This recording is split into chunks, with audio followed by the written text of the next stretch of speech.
I've thought a lot about what you said, which is your comparison of October 7th to the Nat Turner slave rebellion, and your statement that the abolitionists that you look to didn't condemn that, and so therefore you won't condemn October 7th. Let me Well, play, they condemned white society. right, let me play devil's advocate. Hmm.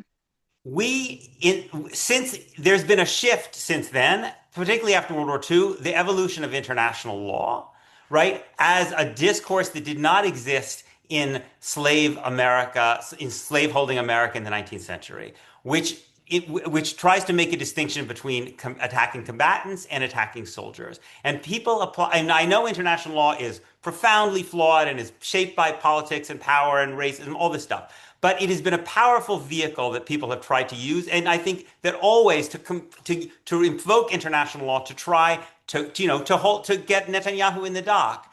And when you say you're not willing to draw a distinction between attacking soldiers, which is permitted under international law, and attacking civilians, it seems to me you undermine the basis of appealing to international law. And so, how do you respond to that critique? Well, first of all, I'm very clear, like the abolitionists. I totally agree with them. They said horrible things happened during the Nat Turner Rebellion. Atrocities occurred. And I've not recoiled from saying, once I had a chance to read through the available human rights reports, acknowledging that Hamas and other militant groups committed crimes of a significant magnitude in October 7th. So I think the law is clear on that. They targeted civilians. The law is clear on that. And those are crimes. I have no problem with that, with saying that. So I think the law is, uh, like you say, the law is flawed, but it is certainly an improvement over the absence of the law. The question is, it's a very simple question. There are people listening. I wish they would chime in if they're able to. I'm not sure what your format is, but it's a simple question, and On the for me, chat, it's they a very, can. Yeah. yeah, for me, it's a serious not a quandary. For me, it's no longer a quandary, but at least at the beginning, it was a quandary. Here's the question: you're in the slave South. Nat Turner was captured, and he went to trial. He was convicted and then killed. His body was carved up. In any event, let's say you're the prosecuting attorney, Peter Beinart. You're the prosecuting attorney. If you were in the course of your prosecution, interrogation of Nat Turner, you were to say to him, Nat Turner, do you realize how immoral was the deed that you committed? Do you realize the magnitude of the sacrilege, the blasphemy? Forget about the legal categories, since you, Nat Turner, are very well versed in the Bible, which he was. He was apparently, by every reckoning, a very smart guy. Black people, white people all said, "Oh, Nat's a really smart guy." You're very well versed in the Bible. You know the biblical commandments, though he also knew about the biblical descriptions of genocide. Um, I would say to you, Attorney Beinart, do you feel comfortable lecturing Nat Turner on morality? Do you feel comfortable invoking the categories of law and quote unquote civilization to a fellow who was born into slavery, languished in slavery, and was destined to die in slavery? A fellow of whom one of his biographers, Stephen Oakes, wrote, he said, what motivated Nat Turner was the huge chasm that separated what he aspired to be in this, his only earthly existence, versus what he was destined to be. Destined, there was no getting out of it. He would die a slave. This was 1831. Emancipation Proclamation comes 32 years later. Destined.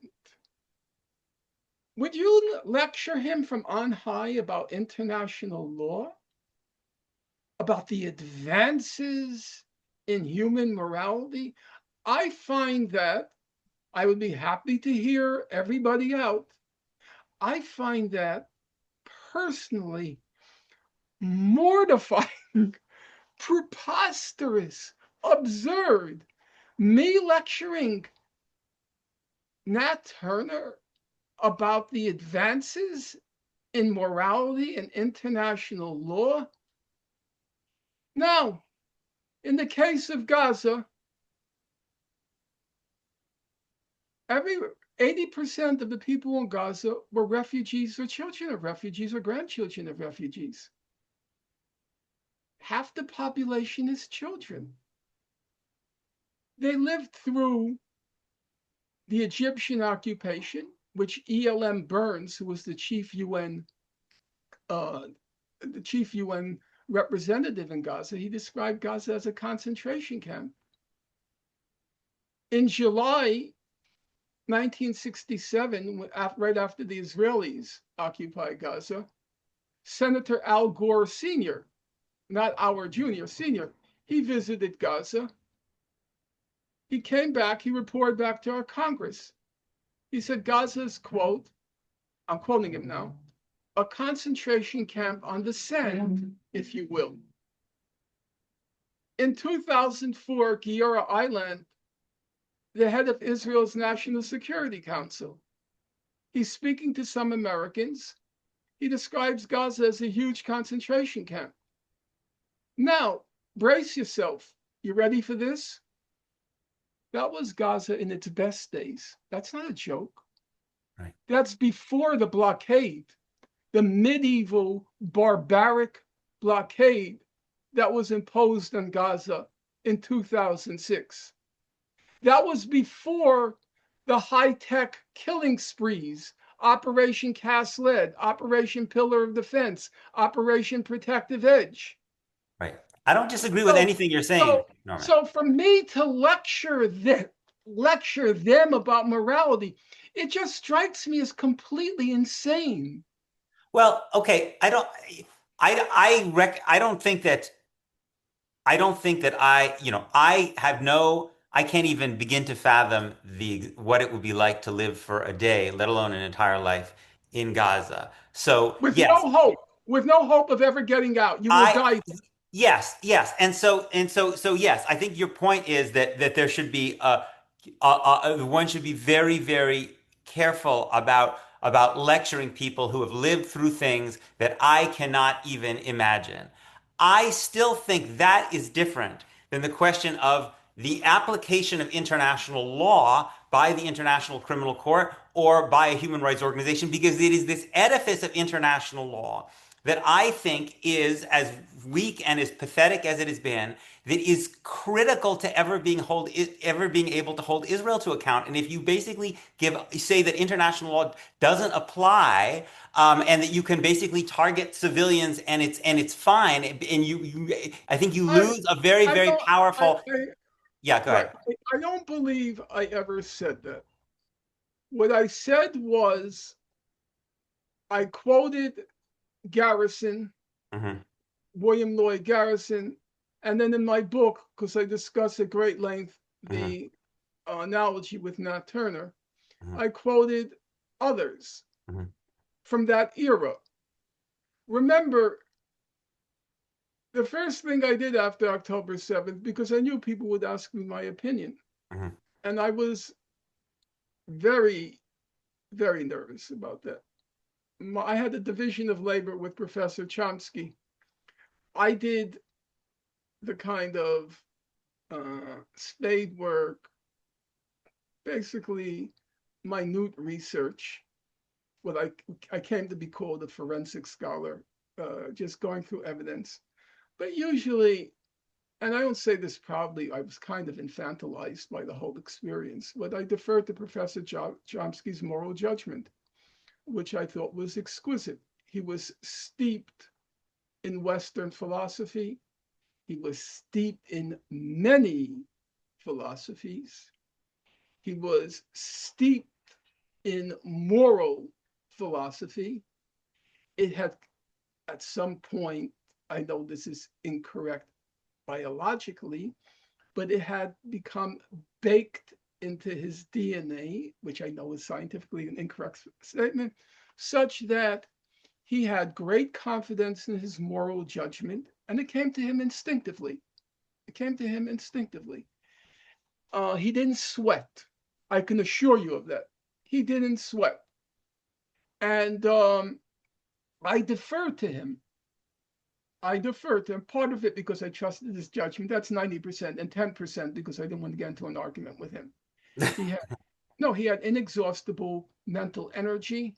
And even if he was wrong on those occasions, and he was on occasions wrong, you could never win because he will never let go. He had inexhaustible mental energy. He will keep arguing and arguing. And finally, you think, oh, it's just not worth it. And you let the whole thing go. But he had to win. He had to win. That was, it wasn't the best characteristic of his, but uh, we all have our little faults, peccadillos. Um, so um, I didn't have him. He wasn't accessible after October 7th. And I had to think through it on my own. And I knew for the first time in my adult life, my judgment might count. And so I had to think it through. Where did I stand? And I was faced with two unmovable facts. Number one, something of crimes of a significant magnitude occurred on October 7th. That's what the evidence shows. And if that's what the evidence shows, my credo in life has always been never quarrel with facts. Those are the facts. That was the first unmovable reality I faced. The second was I had spent 20 years of my life going through thousands and thousands and thousands and thousands plus of human rights pages and human rights reports on Gaza. They fill my shelves. I print everything out. I can't do anything on a screen. They fill my shelves. After reading those reports of what had been done to the God-forsaken people of Gaza, I could not condemn them. I could not.